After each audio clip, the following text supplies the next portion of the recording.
The railways transformed Britain. From town to town and city to city, the tracks spread.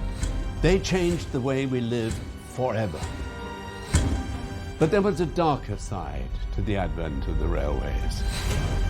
This technological revolution offered new opportunities for the oldest of crimes. In this series, we'll be investigating the most notorious murders ever to take place on the British railways. Stories of the men who killed, of the police who hunted them, and of the victims who were left behind. From the files of Scotland Yard and the railway police, this is the history of blood on the tracks of Britain.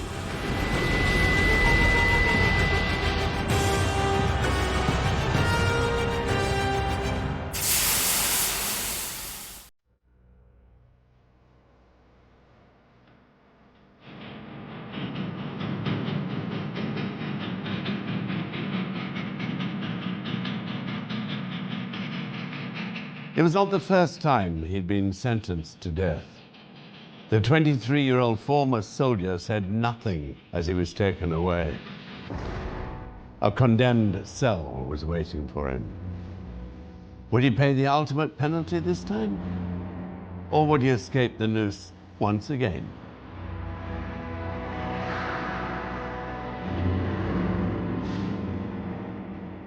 It was a time when the death penalty was being reviewed and was quite contentious, but in this case, people would have said, well, if he had faced punishment for the original crime, then actually he wouldn't have been free to have murdered a few years later. He was given a pardon and his freedom, which allowed him to kill a second time several years later.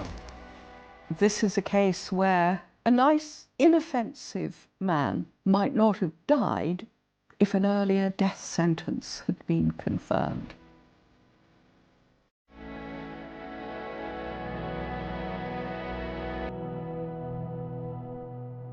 James John Alcott was born in Woolwich on the 13th of October, 1929. Soldiering was in his blood. His mother, Nellie, was the daughter of a Scots Guardsman. His uncle had been in the Coldstream Guards, and his father, Joseph, had served as a private in the Second World War. All his life, Alcott had wanted to follow in their footsteps. But young Jimmy was not an obedient child. His mother described him as having a bit of trouble and in high spirits and that sort of thing when he was young. His father seems to have been somebody who was absent a great deal of the time. He was brought up very much by his mother, who lived in Bexley Heath in South London with 3 other children. Young Jimmy seems to have got up to a fair amount of mischief, to have been a not untypical young tearaway.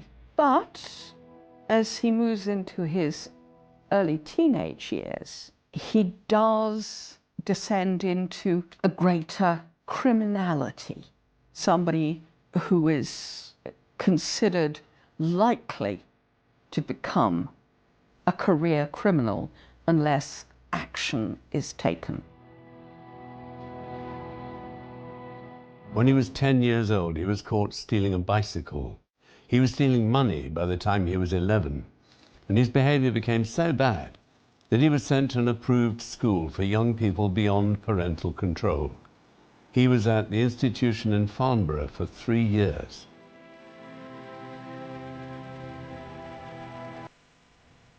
Approved schools in those days were designed to try and turn juvenile offenders into more disciplined young adults. It was a charity organisation. It was designed to help vulnerable young people and their families when they were in times of trouble. For Jimmy Alcott to end up in one of them was a real positive attempt to make him into a useful member of the community. But Alcott never gave up on his dream of becoming a soldier. When he left school, he joined the local cadets. In 1947, he turned 18. He'd grown into a tall and handsome young man. He volunteered for the Grenadier Guards. He was posted to Germany.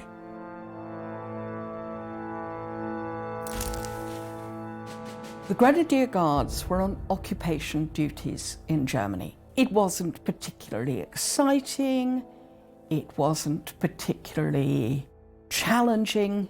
At the time, just after World War II, there was an awful lot of British soldiers stationed in Germany. It was the occupying army gradually returning the administration to normal civilian administration of the German state. They're on guard duty, they're policing the black market, they're acting as an overseeing force as Germany tries to reconstruct itself.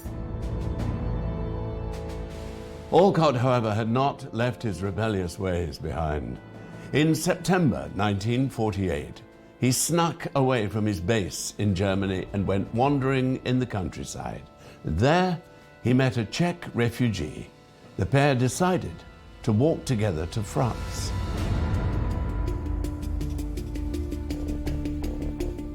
Basically, Jimmy gets bored and decides to abscond. He's fed up with being a regular soldier. He's very clearly fed up with rules, regulations, and being told what to do. Alcott said that he suffered at different times from blackouts, and it was allegedly during one of these blackout periods that he went AWOL, he went absent without leave. They ended up in a small place called Munterbauer near Koblenz, and there was a lodging house or small hotel. In its garage was a motor car. The two men tried to steal it, but there was a night watchman on duty. Peter Helm was his name, and when he went to stop the thieves, they attacked him. They hit and assaulted this night porter, one with a fire extinguisher and one with a whiskey bottle. We don't know what exactly instigated a brutal and fatal attack on the night watchman.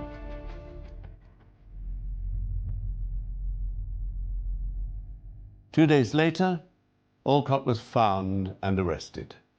In January 1949, the young Grenadier Guardsman was hauled in front of a general court-martial.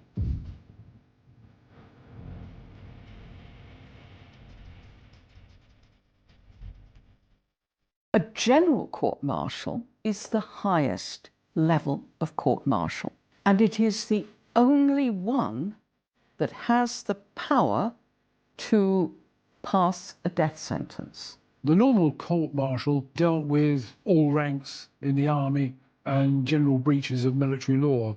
A general court-martial dealt with commissioned officers and other ranks who had committed serious offences. Effectively, it was a criminal trial, but within the military system with military law that governed how the proceedings should take place. Alcott insisted he was innocent. The night watchman had offered them coffee, he said, but had then thrown boiling water in their faces. Alcott and his Czech friend had fought back in self-defense. He was not believed. Alcott was found guilty of murder and sentenced to death. But as the 19-year-old waited in a cell in Germany, his story took an extraordinary turn. Alcott's parents, Nellie and Joseph, didn't know about their son's arrest or his conviction. They'd received no official notification, and it was only when an army chaplain wrote to Mrs. Alcott that the truth came out.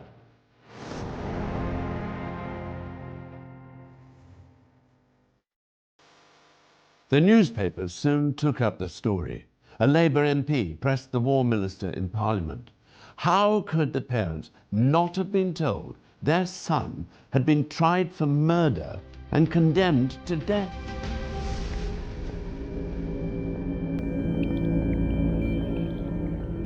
Jimmy's family are shown in the newspapers as a family that is shocked by the sentence passed on their son. So it's a human interest story. There is a subtext in there that A, he'd killed a foreigner, and B, that the attack had also involved another foreigner.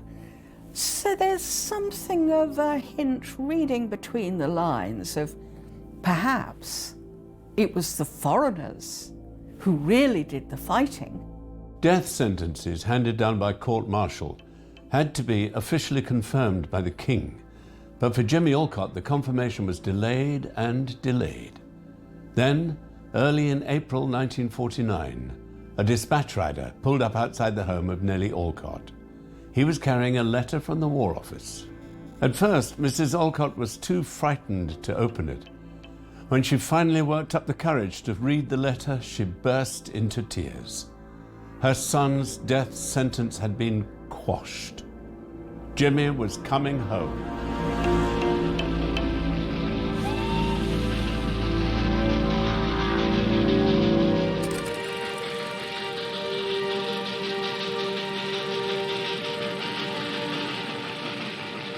James John Alcott was given a second chance.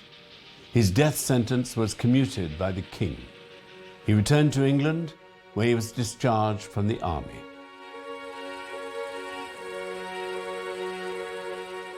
The royal prerogative of mercy does not overturn the conviction. That still stands. So when Alcott was freed, he still had the conviction of murder against him. It's a way of sweeping the whole thing under the carpet. There is a very clear hope that he has learned his lesson, and on return to England, to his family, he will settle down and be an improved character.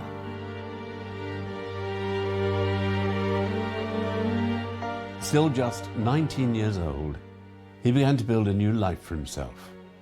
He got a job on the railways. It was a time of change in Britain. The post-war Labour government had embarked on a massive programme of nationalisation and reform. There was a brand new system of social security. The National Health Service had been founded, and strict controls were introduced on what could be built and where. The reforms touched almost every aspect of life in Britain, and the railways were no exception. Originally, of course, they'd been set up by individual private companies with their own routes. Gradually, these had sort of amalgamated together. But during the war, they'd had to coordinate an awful lot more because of the war effort. And in 1947, they were nationalised as one national rail system under the British Transport Commission. In 1947, the plans were introduced for the nationalisation of the railways. In 1948, nationalisation did take place, and there was this unification of all the companies into this one major unit.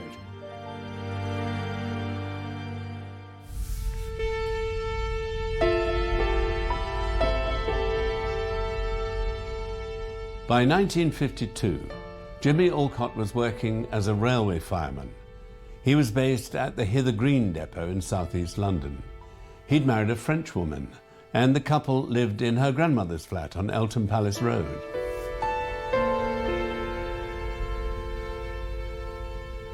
He was a sociable man. It's certainly something that was noted of him by his fellow workmates at Hither Green, that he'd always stop for a chat rather than getting on with his job.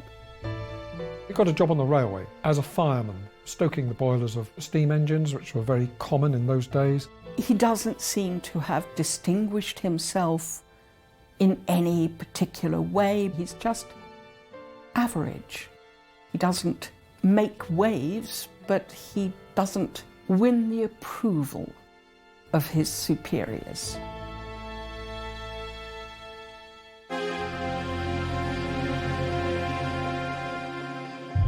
Monday the 18th of August was the first day of his annual leave. Alcott and his wife were planning to go to France. He went to the depot to collect his £16 holiday pay. But before he headed home to join his wife, there was one more thing he needed to do. He travelled to Aldershot. There he spent 15 shillings on a sheath knife. Then he made his way to the nearby village of Ash Vale.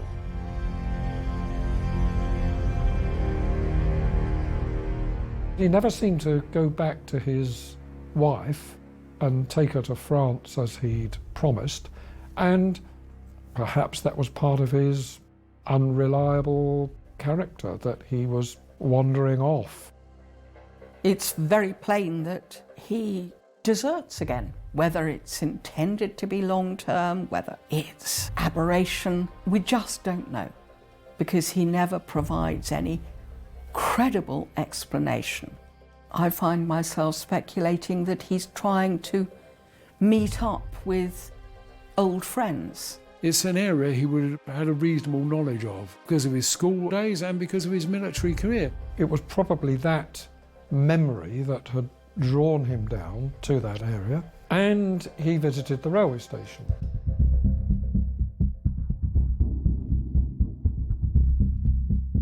Ash Vale stood on the line from Alton to London Waterloo. It was not a busy station most of the time, but at weekends it thronged with soldiers on leave from the nearby army base. In hours, it could sell hundreds of pounds worth of tickets. That money was Jimmy Alcott's target. He planned his robbery carefully.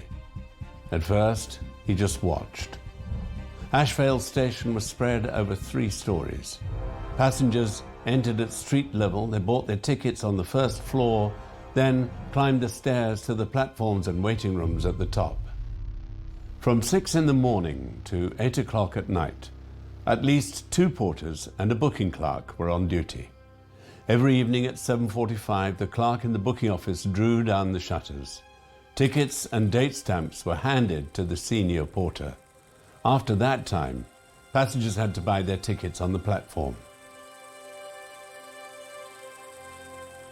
We have to assume that Alcott did not manage to meet anybody from his previous life, and he therefore drifted to the railway to meet up with railway staff. It was about 30 miles south of London. The station itself was very small, just a station and 2 lines running parallel to the Basingstoke Canal.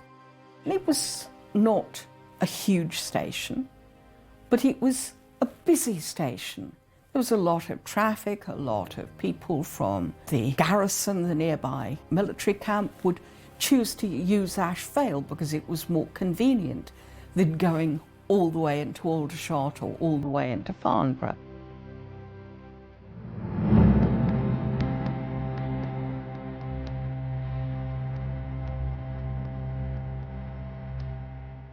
On Thursday, the 21st of August, Alcott returned once again to Ash Vale station. At around 5 in the afternoon, he asked senior clerk Norman Thompson if he could use the telephone in the booking office. He showed his British Railways staff pass. He wanted to call his depot.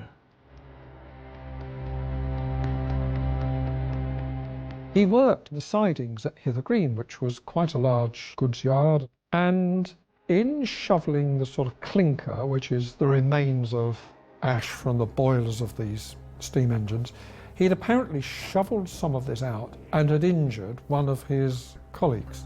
An unconsidered motive behind his actions this week is an expectation that he's going to be disciplined or even dismissed on his return from his holiday, and that he wants to find out what's happening. Alcott was let in. He phoned his depot. They were going to check, he said. Could he wait there for a call back? No such call ever comes in, and he drifts off again, but he keeps coming back to Ash Vale. Alcott was hanging around the station. There's no other way to describe it. He was there all the time. In retrospect, it does seem that he was actually examining the normal working practices of the railway staff on that railway station to see what the pattern was when the booking office would close and so on. There was no attempt to conceal an identity, which is surprising in view of what he was planning.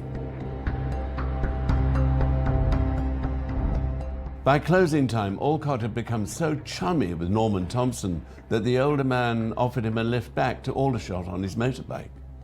Alcott knew the staff, their duties, their schedules.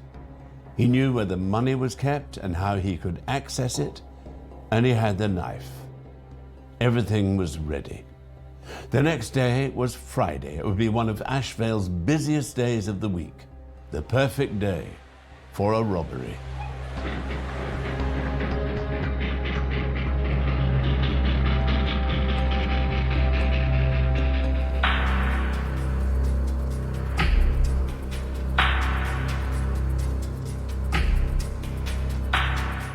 Jimmy Alcott had finished his reconnaissance. It was time to put his plan into action. On Friday, the 22nd of August, 1952, he returned once more to Ash Vale Station. At 6:30 in the evening, he again asked to use the station telephone. He then got chatting with the booking clerk on duty in the tiny gaslit office. The clerk's name was Geoffrey Charles Dean.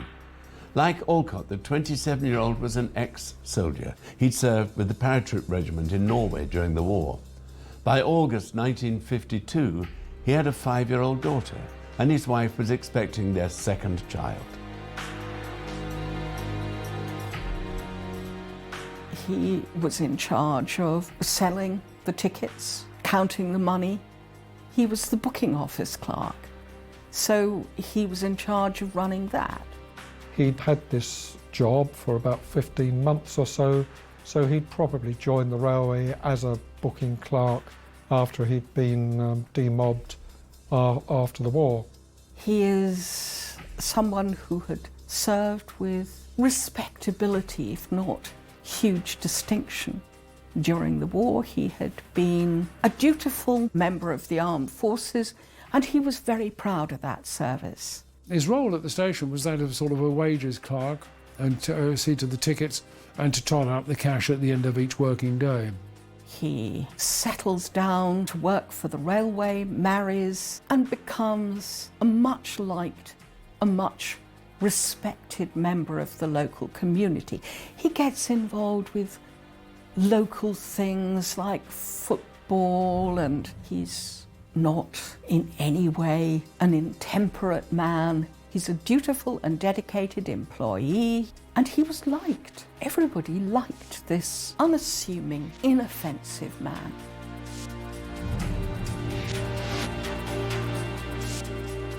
Alcott lingered in the booking office with Dean. Like everyone else, he was soon calling Geoffrey Dixie. The nickname was inevitable. Dixie Dean was not only a world-famous footballer, he'd also worked on the railways as a boy. He was Dixie Dean because of his own interest in football. And of course, these were the days when Dixie Dean, the great footballer, was still very much remembered and with huge affection. Renowned for playing at Everton, he actually had the record number of goals scored in a season. People had nicknames in those days sort of very frequently. If his name was Woods, he'd have been called Timber. If his name was White, he'd have probably been called Chalky White. So he was known by his nickname of Dixie Dean.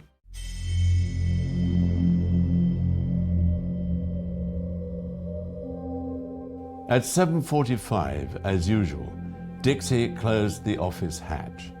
He handed the tickets over to the senior porter on duty. He told him he'd be staying a little late to work on his accounts. A change in the fares was coming and he wanted to be ready.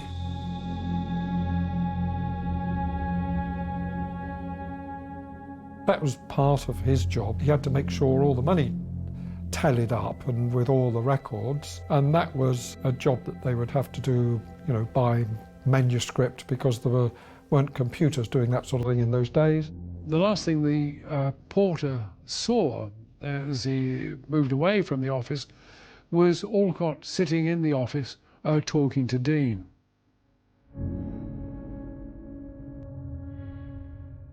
Alcott was still there as Dean counted up the day's takings. Over £168, just shy of £5,000 in today's money. The pair chatted and joked. Dean was having trouble with his books. He was £10 over and couldn't work out why. But behind his smile, Alcott's thoughts were on his back pocket, where the knife was waiting in its sheath.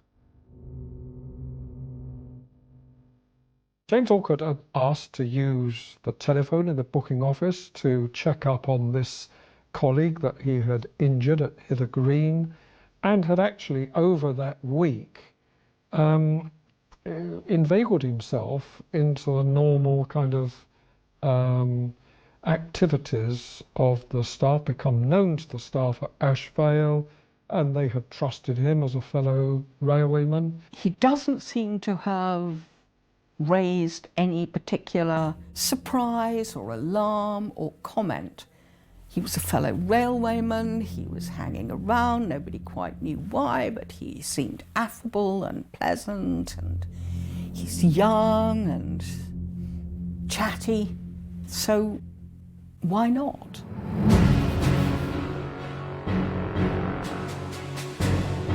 At 8:45 that evening, Army Corporal Kenneth Vincent arrived at Ash Vale station. He climbed the steps to the first floor and went to the booking office to buy a ticket. The wooden shutter was down, but he could hear people inside, muffled voices, a scuffling sound. He rapped on the sill with the coin, but nobody came to the hatch. Then he saw the notice. After 8 p.m, passengers must buy tickets upstairs. The corporal left. He didn't know it, but just inches away on the other side of the hatch, Geoffrey Dean was fighting for his life. Alcott's attack had been sudden and vicious. He plunged his knife into the back of Dean's neck, but the booking clerk had fought back. He'd screamed for help, kicking and punching at Alcott. In the cramped space of the booking office, the two former soldiers had wrestled desperately over the knife. It seems that he was very largely taken by surprise. One can only speculate that Alcott took him off guard, that he had absolutely no suspicion of Alcott having any sinister intent in spending time with him. Dean was stabbed in the face, the chest, the abdomen. He must have been stabbed continually long after he'd been unable to resist. So it was very clearly a vicious, sustained and brutal attack.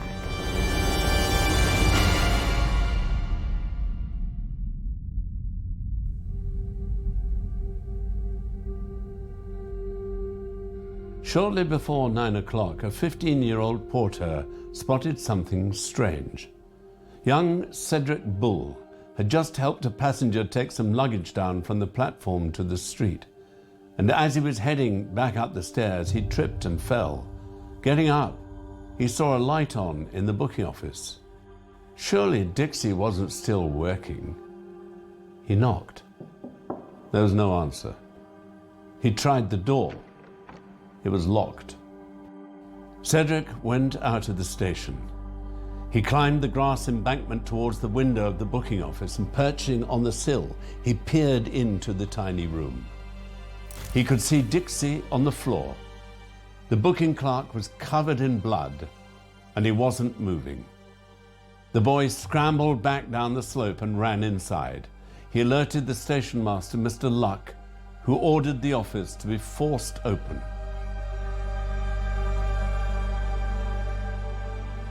They saw Dean's body partly concealed by the desk. He was lying in a great pool of blood. The safe door was opening, and there was about £160 worth of cash had been taken from the safe. Now, this must have happened within a very short time of the murder having happened. It's sometime between 8 and 9 that the murder was perpetrated. The body was actually found just after 9. Poor Geoffrey Dean had suffered some really serious injuries. He had been stabbed 20 times. One behind the ear was particularly deep and fatal. Another stab wound got the jugular. He had 7 stab wounds in the back, 9 in the chest, one of which went through the sternum, the chest bone, into the heart. Basically, there was no question of Dean being able to survive this frenzied attack.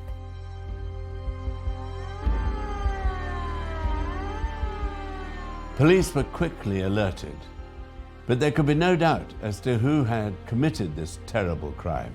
The attacker must have been the young, handsome railwayman who'd been hanging around the station for days. But by then, James John Alcott was nowhere to be seen.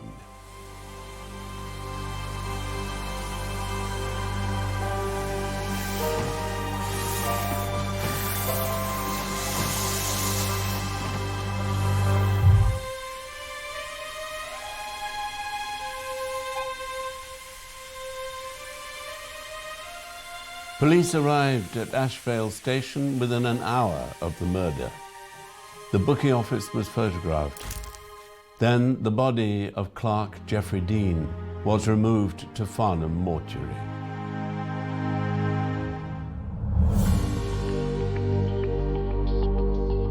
The police investigation moved rapidly. They commandeered a waiting room by the platform and began interviewing passengers and staff at Ash Vale. The overall investigation was in the hands of the Surrey Constabulary. They were assisted by their local Hampshire Constabulary, and they in turn were assisted by the British Transport Police. The railway police undertook all the railway connected inquiries, and the Surrey police took over the other inquiries round Aldershot and so on.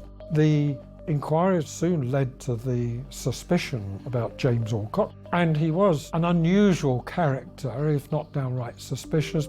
He'd been hanging around, so it was natural the police should want to trace him.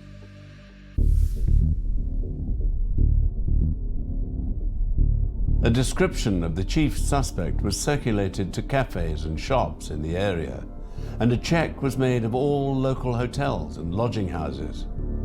Police quickly scored a lead. There was a bed and breakfast in Aldershot at number 10 Victoria Road. A young man had checked in there late the previous night. The owner, Mrs. Edith Dagger, confirmed to a police constable that her new guest matched the description of the wanted man. In the front bedroom on the first floor, the constable found a blood-stained navy blue jacket. In the pocket were 2 10-shilling notes and a passport in the name of James John Alcott.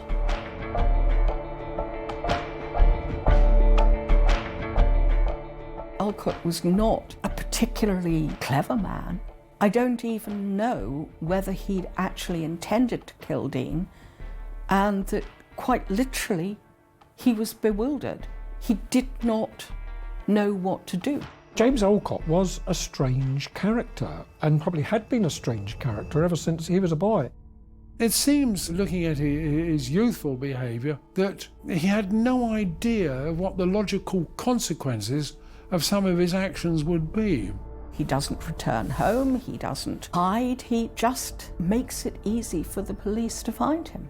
And I think that is explicable only by saying that, quite literally, he himself did not know what to do and where to go.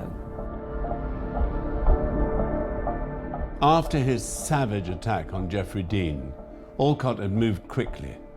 A Mac had been hanging on the back of the door, and Alcott grabbed it, pulled it over his blood-stained clothes. Emptying the safe, he'd stuffed the money and his knife into his pockets and hurried away from the station. At a stream nearby, he'd washed the blood from his hands. Then he'd caught a number 44 bus from North Camp back to Aldershot and gone to the pub.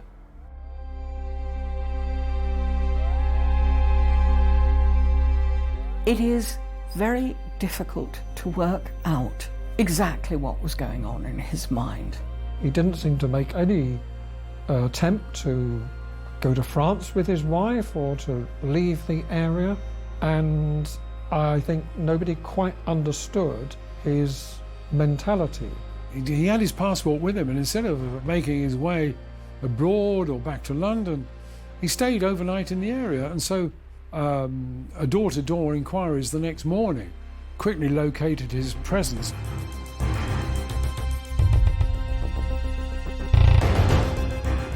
The next day, as police closed in, Alcott went shopping. He bought a new jacket, some grey flannel trousers and a pair of shoes.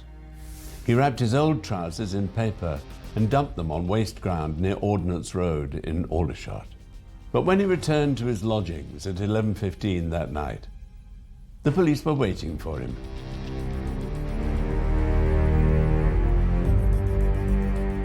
He virtually admitted that he had been involved in the murder. And first of all, he denied knowing where the knife was, but then said that the knife was hidden up the chimney. He must have realised that having spent 3 days at the Ash Vale station, there were people who knew him.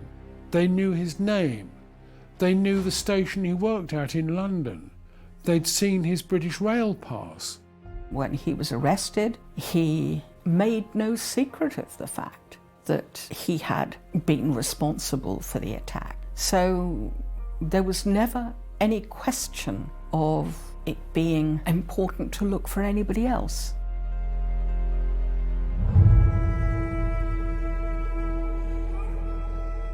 Alcott's trial at the Surrey Assizes began on the 18th of November 1952. No witnesses were called for the defence. Alcott's barrister tried to plead insanity. Why else would the killer make such a poor attempt to conceal his crime? The only defence that was possible was that Alcott was not sane at the time, that he had suffered a fit of temporary insanity. With the murder of Peter Helm, he said that he'd had these periodic blackouts, and at his trial he again referred to these periodic blackouts. He said that he'd suffered one at the time of the murder, and in fact he didn't even know why he was at Aldershot, but he'd also admitted the killing. He'd told the police on at the time of his arrest that he had done the killing, so it was a cast-iron case against him. With the forensic science examination, the blood stains on the knife and on the wallet and on banknotes and on Alcott's clothes were all found to be blood group O, and that matched Geoffrey Dean's blood group. They also found some fibres on the knife, on the murder weapon, which matched a pullover that Geoffrey Dean had been wearing at the time. Circumstantial evidence, forensic evidence, all makes it absolutely clear that Alcott was the one who wielded the knife and took the life of Geoffrey Dean. No question of it.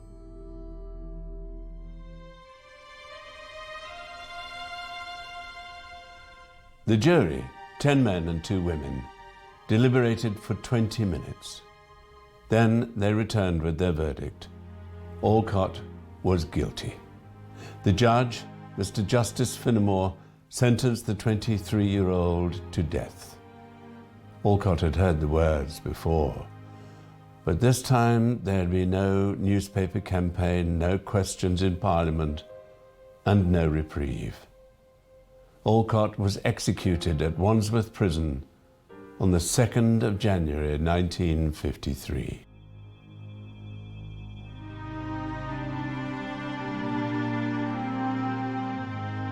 The local papers, though they acknowledge that he had previously been sentenced to death and been reprieved, there's no sign of any major popular outcry, which I have to admit I find surprising. Perhaps out of loyalty to the armed forces and the Grenadier Guards, they just regarded it as something very separate from if it had been a murder that had been committed on British soil.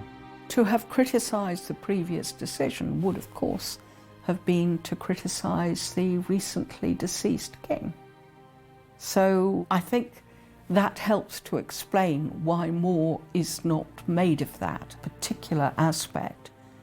And it's more a question of, well, he was lucky before, this time justice has caught up with him properly.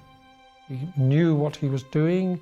He seemed to plan the murder because he bought the knife in advance. He seemed to be casing out the railway station in order to work out the best opportunity for committing the crime. The real sympathy goes to Dean's wife and daughter, and that's where the real comment comes in. In many ways, Alcott is dismissed.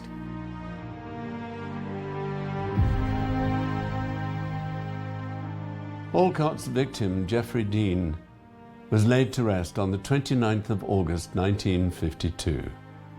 The cemetery by St. Peter's Church in Ash was just a short distance from the railway. As 27-year-old Dean's coffin was lowered into the earth, amid the tears of family and friends, a passing train slowed to a mournful pace.